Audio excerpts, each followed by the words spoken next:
வணக்கம். செங்கோட்டையன் தாவேக்கால இணைஞ்சது பார்த்தீங்கன்னா, அதிமுகவில் இருக்க மூத்த கட்சியில் இருக்க சீனியர்களுக்கு எல்லாத்துக்கும் பார்த்தீங்கன்னா, மிகப்பெரிய ஒரு அதிர்ச்சி. கொங்கு பெல்ட்டில் கடந்த முறை 2021 சட்டமன்ற தேர்தலில் கொங்கு பெல்ட் தான் வந்து ஓரளவுக்கு அதிமுகவுக்கு ஒரு சப்போர்ட்டாக இருந்தது. அந்த இடத்துலையுமே பார்த்தீங்கன்னா, இப்போ இனிமேல் ஜெயிக்கிறது ரொம்ப கஷ்டம் அப்படிங்கிற மாதிரி சொல்லியிருக்காங்க.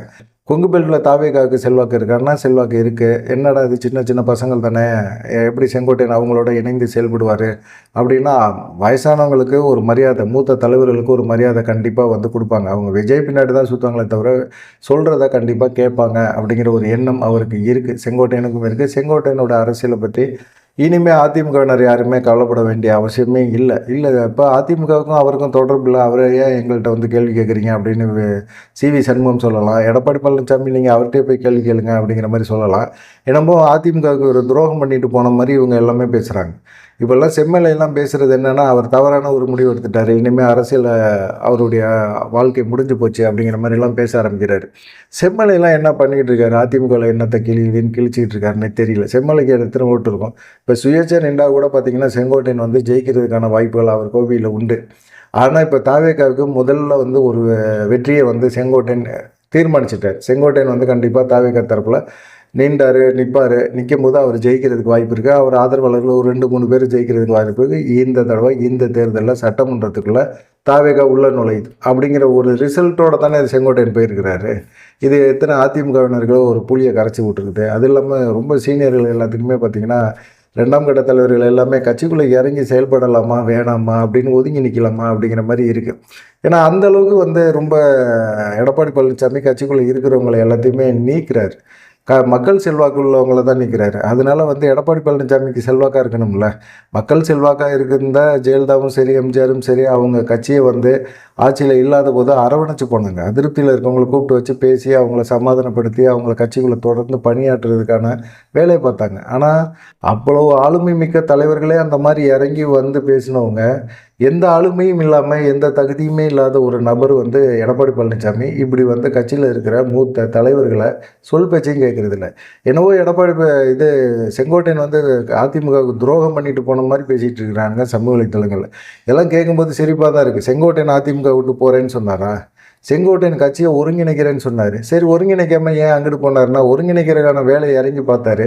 யாருமே பிடி கொடுத்து பேச மாட்டாருங்க. எடப்பாடி பழனிசாமி வந்து ஒத்துக்கவே மாட்டேங்கிறாரு, ஒருங்கிணைக்கவே முடியாதுங்கிறாரு. தேர்தல் நெருங்குது. எடப்பாடி பழனிசாமியை ஏதாவது பண்ணி தானே ஆகணும். அவருக்கு புரிய வச்சு தான் ஆகணும், பாடம் கற்பிச்சு தான் ஆகணும். கட்சிக்குள்ளே இருந்து பாடம் கற்பிக்கவே முடியல.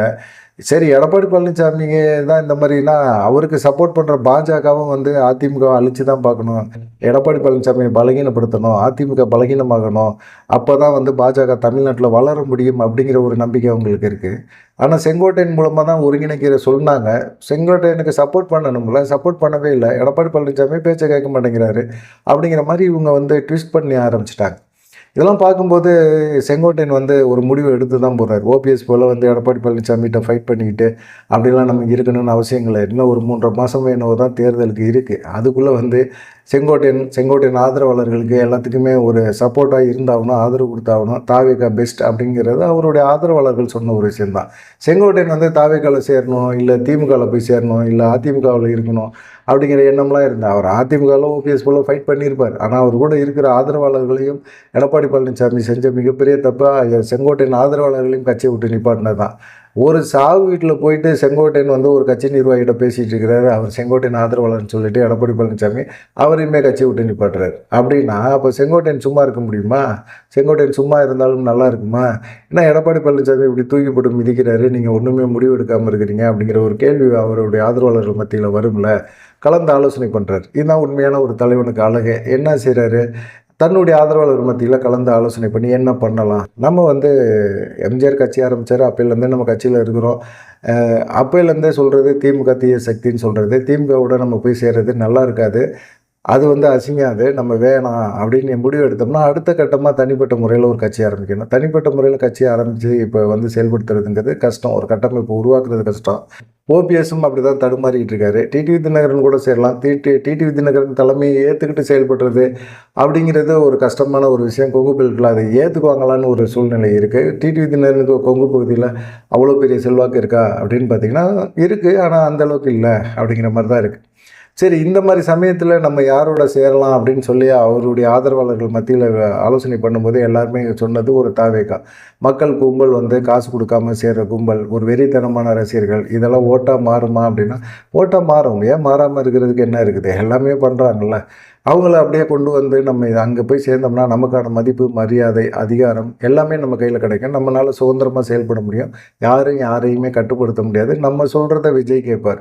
நம்ம சொல்கிறத கேட்கணும். நம்ம வந்து அரசியல் அனுபவம் இருக்குது. அரசியல் அனுபவம் உள்ள நபர்கள் தான் விஜய்க்குன்னு தேவைப்படுறாங்க. எப்படி விஜயகாந்துக்கு பண்ருட்டி ராமச்சந்திரன் இருந்தாரோ, அதே போல் விஜய்க்கு செங்கோட்டையன் வேணும்னு நினைக்கிறாங்க. அதனால ஆட்சி அதிகாரத்தில் உட்காந்துருவாங்களா? ஆனால் உட்கார்றதுக்கு வாய்ப்புகள் கூட இருக்கே. இன்றைக்கி அந்த மாதிரி சூழ்நிலை ஆகி போச்சே அப்படிங்கிறது தான் இருக்குது. செங்கோட்டையனோட முதல் எய்ம் என்ன அப்படின்னா, செங்கோட்டையனும் சரி, செங்கோட்டையன் ஆதரவோட முதல் எய்ம் என்னன்னா, கொங்கு பெல்ட்டில் எடப்பாடி பழனிசாமி செல்வாக்கை சரிக்கணும், அவ்வளோதான். எடப்பாடி பழனிசாமி அதிமுகவை அழிக்கிறாரு. அதிமுக அழிச்சிட்டு அவர் திமுகவோட கூட்டணி வச்சுக்கிட்டு, திமுக ஜெயிச்சு திரும்பவும் வந்து முதலமைச்சராக ஸ்டாலின் உட்காந்தா கூட கவலை கிடையாது. ஆனால் நம்ம வந்து எதிர்கட்சியாக உட்காந்துக்கிட்டு தொடர்ந்து பயணம் பண்ணிக்கிட்டு கட்சியை நம்ம கட்டுப்பாட்டில் வச்சுக்கிட்டு கட்சியில் இருக்கிற அந்த சொத்துக்கள் பராமரிப்பு எல்லாத்தையுமே நம்மளே பார்த்துக்கிட்டு நம்ம வந்து நம்ம கையில் நம்ம பேச்சை கேட்குறவங்களுக்கு அப்பப்போ மாதம் மாதம் ஒரு பிஸ்கட்டை போட்டு விட்டுட்டு நம்ம பாட்டுக்கு நம்ம வேலையை பார்க்கலாம் அப்படிங்கிற ஒரு எண்ணத்தில் மட்டும்தான் இருக்கார். அடிமட்ட தொண்டர்கள் கட்சிக்காக உழைச்சவர் இவனை பற்றிலாம் இங்கே எடப்பாடி பழனிசாமி யோசிக்கிற வேலையே கிடையாது. அவரும் சரி, அவர் குடும்பத்தில் இருக்கவங்களும் சரி, செல்வாக்காக இருந்தால் போதும். நமக்கு வந்து தேவை வந்து பணம் தான், நிம்மதி தான். நம்ம அந்த நிம்மதியை வந்து திமுகவோட சேர்ந்துக்கிட்டோம்னா நமக்கு ஒன்றும் பிரச்சனை பண்ண மாட்டாங்க. நம்ம சம்பாதிக்கிற காசுக்கு பாஜகவோட கூட்டணி வச்சுக்கலாம். அவங்க அமலாக்கத்துறையோ சிபிஐயோ யாருமே விடுறதுக்கு வாய்ப்பு இல்லை. அவங்களோட நம்ம கூட்டணி வச்சுக்குவோம். அதே சமயத்தில் திமுகவோட மறைமுக கூட்டணி வச்சு பாஜகவையும் உள்ள தமிழ்நாட்டுக்குள்ளே வளர விடாமல் செய்யலாம். கூட்டணி வச்சு பாஜக ஜெயிக்க முடியாத வேலைகள்லாம் நம்ம பார்ப்போம். பாஜக நிற்கிற பாஜக வேட்பாளர்கள் இருக்காங்கள்ல, அவங்களுக்கு வந்து அதிமுகவினர் வந்து அந்த பகுதியில் இருக்கிற அந்த சட்டமன்ற தொகுதியில் இருக்க அதிமுகவினர் ஓட்டு போடாமல் நம்ம செய்ய முடியும். செய்யலாம். செஞ்சு பாஜகவை வந்து வளர விடாமல் நம்ம பண்ணுவோம் அப்படிங்கிற ஒரு எண்ணத்தில் தான் எடப்பாடி பழனிசாமி இருக்கிறார். இது அமித்ஷாவுக்கு நல்லாவே தெரியும்.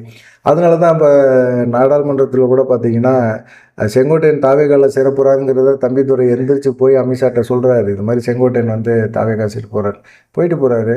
எடப்பாடி பழனிசாமி உங்களால் தான் சொன்னதை கேட்க மாட்டேங்கிறாரு.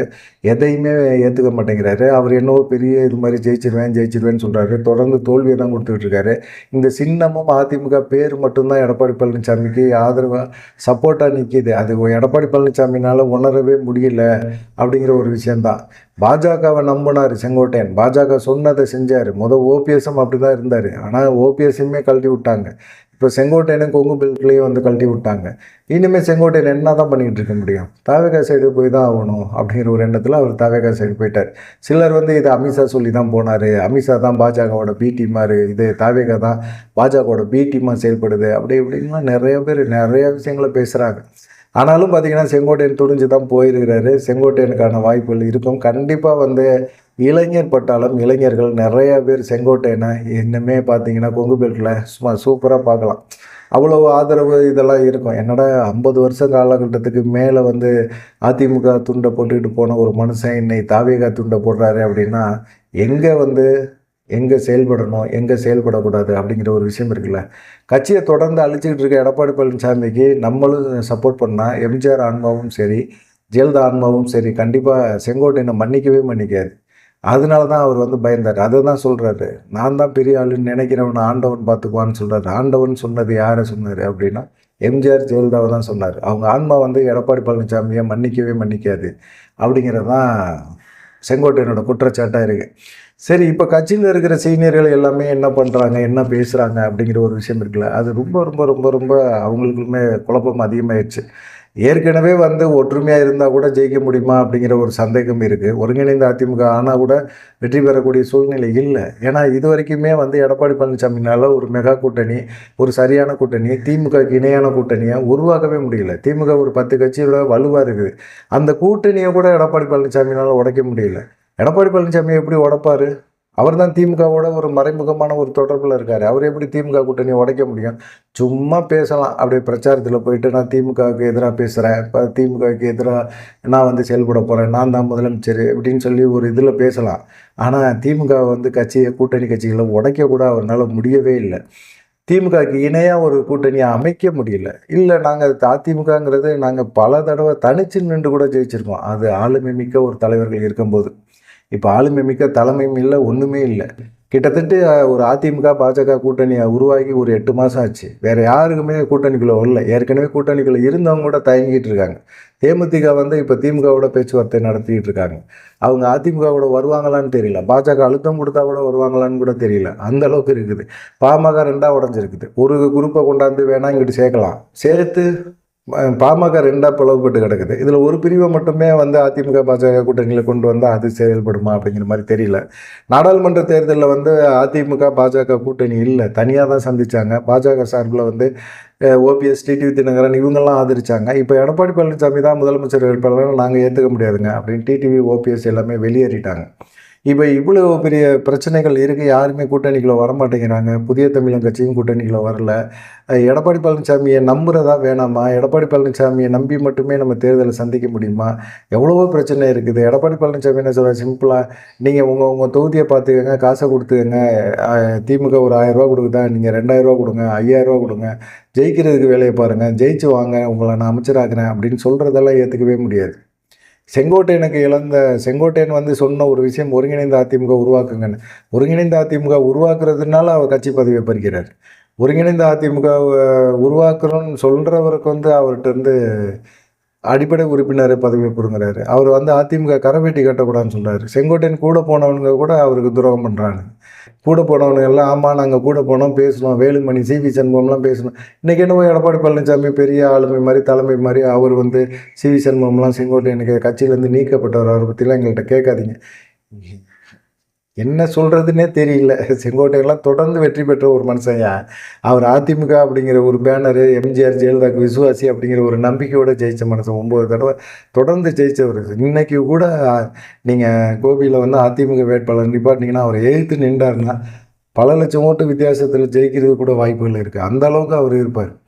ஆனால் இவ்வளோ தூரம் இருந்தவரையே தூக்கி போட்டுட்டு இன்றைக்கி வந்து அவரை வந்து விமர்சனம் பண்ணுறதை வந்து கொங்கு பெல்ட்டில் இருக்கிற அதிமுகவினரே வந்து ஏற்றுக்கவே முடியல. அந்த அளவுக்கு இருக்கிறாங்க. இந்த தடவை கொங்கு பெல்ட்டில் வந்து கண்டிப்பாக வந்து அதிமுக வெற்றி பெறுவதற்கான வாய்ப்புகள் இல்லை. கண்டிப்பாக 4வது இடம் 5வது இடத்துக்கு போகிறது கூட வாய்ப்புகள் இருக்குது. சுயேட்சையை கூட அதிமுக முந்திட்டு ஓட்டு வாங்குகிற வாய்ப்புகளை கூட உருவாக்கி கொடுக்குறாங்க அப்படிங்கிற மாதிரி இருக்குது. சாலிடாக திமுக கொங்கு பெல்ட்டில் அடிக்கும். தாவேகா ஓட்டை பிரிச்சிரும்ல. எங்கிட்ட செங்கோட்டையன் கண்டிப்பாக தாவேகா தரப்பில் எடப்பாடி பழனிசாமிக்கு எதிராக செயல்படும் போது ஓட்டை பிரிச்சிருவார், கண்டிப்பாக பிரிச்சிருவார் அப்படிங்கிறது தெரியுது. பார்க்கலாம் என்னென்ன நடக்க போகுது அப்படிங்கிறது. 2026 தேர்தல் வந்து வாழ்வா சாவா தேர்தல். இதை எடப்பாடி பழனிசாமி உணர்ந்துருக்கிறாரு. ஆனாலும் பார்த்திங்கன்னா அவரை பொறுத்த வரைக்கும் திமுக அவருக்கு மறைமுக சப்போர்ட் பண்ணுறதுனால நமக்கு வந்து எதிர்கட்சி அப்படிங்கிறது கிடைச்சா போதும், நம்ம கையில் ஒரு 5-6 எம்எல்ஏக்கள் இருந்தால் கூட போதும், நம்ம வந்து அப்படியே கட்சியை கைப்பற்றி நம்ம பாட்டுக்கு நம்ம வேலையை பார்க்கலாம் அப்படின்னு நினைக்கிறாங்க. இப்படி நினைக்கிறவங்க பின்னாடி யார் போவா? அதிமுக காரங்க ஓட்டு போடுவாங்களா? இப்போ உதயகுமார், செல்லூர் ராஜு, திண்டுக்கல் சீனிவாசன், இவங்க எல்லாருமே, கேபி முனுசாமி, ஜெயக்குமார் கூட இப்போ கொஞ்சம் கொஞ்சம் எடப்பாடி பழனிசாமிகிட்டேருந்து விலகி நிற்கிறாரு. அவரை கூப்பிட்டு வந்து நீ வந்து இந்த பொதுக்குழு செயற்குழுவில் எடுக்கக்கூடிய தீர்மானங்களை பற்றிலாம் நீ வந்து முக்கியமான முடிவெல்லாம் எடுக்கக்கூடிய நபர்ப்பா, நீ வாப்பா அப்படின்னு சொல்லி அவரை கொண்டாந்து உள்ள ஐஸ் வச்சு உட்கார வச்சுருக்கிறாங்க. அந்த மனுஷனே இது பண்ணுறாரு. ஆனால் 2026 தேர்தல் இன்னைய சூழ்நிலை வரைக்கும் திமுக வெஸ் தாவேகா அப்படிங்கிறத இது பண்ணியிருக்கு. தாவேகாவுக்கு சப்போர்ட்டாக செங்கோட்டையன் இறங்கியிருக்காரு. செங்கோட்டையனுக்கு ஆதரவாக இன்னும் நிறைய பேர் வந்து அவங்களுடைய பதவியை ராஜினாமா பண்ணிவிட்டு அப்படியே போய் வந்து தாவேகாவில் செங்கோட்டையன் மூலமாக சேர போகிறாங்க அப்படிங்கிறது உறுதியாக தெரியுது. அது அதிமுகவில் மட்டும் இல்லை, எல்லா கட்சிகளில் இருந்தும் நிறைய பேர் வந்து சேருவாங்க அப்படிங்கிறது தான் இவன் உணர்த்துது. செங்கோட்டையன் இதுக்கப்புறமா பார்க்கலாம் என்ன நடக்குமா அப்படின்னு சொல்லி. நீங்கள் என்ன நினைக்கிறீங்க அப்படிங்கிற ஒரு விஷயத்தையும் மறக்காமல் கமெண்ட் பண்ணுங்கள். செங்கோட்டையன் ஆதரவாளர் சொல்கிற மாதிரி எம்ஜிஆர் ஜெயலலிதா ஆன்மா எடப்பாடி பழனிசாமி மன்னிக்காது அப்படின்னு சொல்கிற இந்த விஷயத்தை பற்றி நீங்கள் எப்படி பார்க்குறீங்க அப்படிங்கிறத மறக்காமல் கமெண்ட் பண்ணுங்கள். நன்றி, வணக்கம்.